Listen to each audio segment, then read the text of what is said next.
news, information, opinions, and trivia. Please make welcome Cowboy Ron.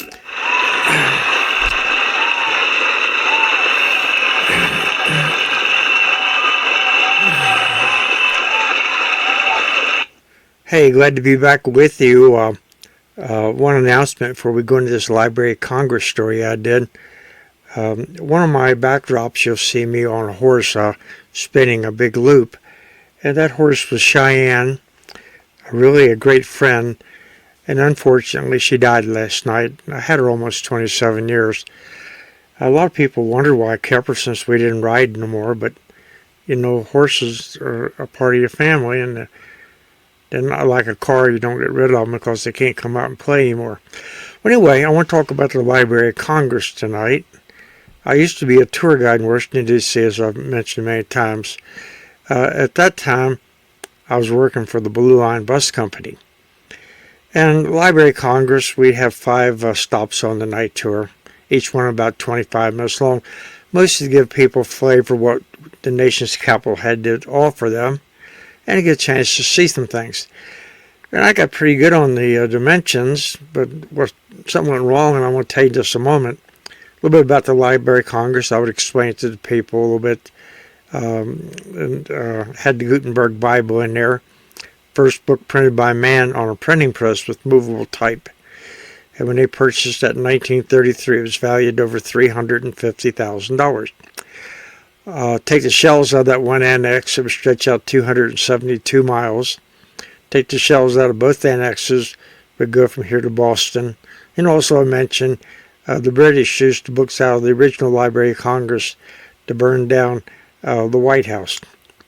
They asked Thomas Jefferson to donate some books, he offered to sell them back to him. Well, anyway, I explained it, and I would generally walk in with people on some of these stops.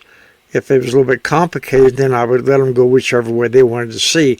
Each family would have different things they wanted to see. If you went to Smithsonian, the men wanted to go see the weapons and steam engines, and the ladies would want to go see maybe all the gowns worn by the first ladies.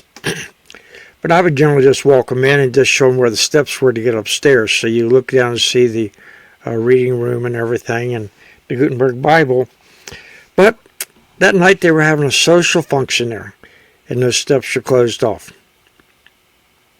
Said, please take elevator. Well, I'd never taken that elevator, and I was kind of embarrassed that 50 people see me lost in the Library of Congress.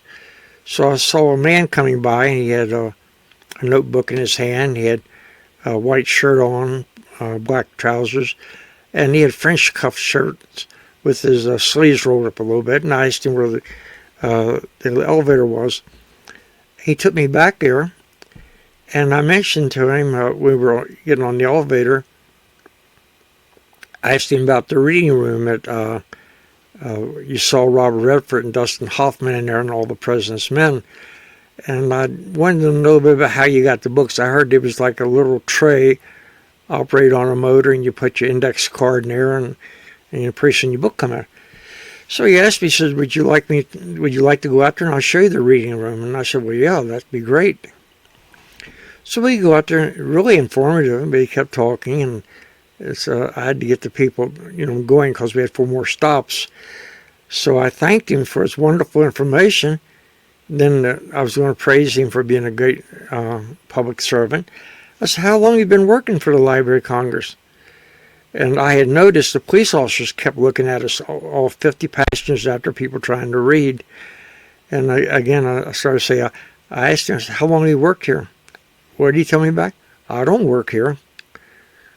And boy, I got out of there. I thought before the police got us.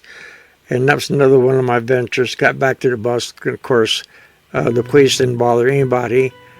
And they were all quite happy to have been in there and to be looking down where Robert Redford and Dustin Hoffman had been. Well, another one of my ventures, and thank you very much.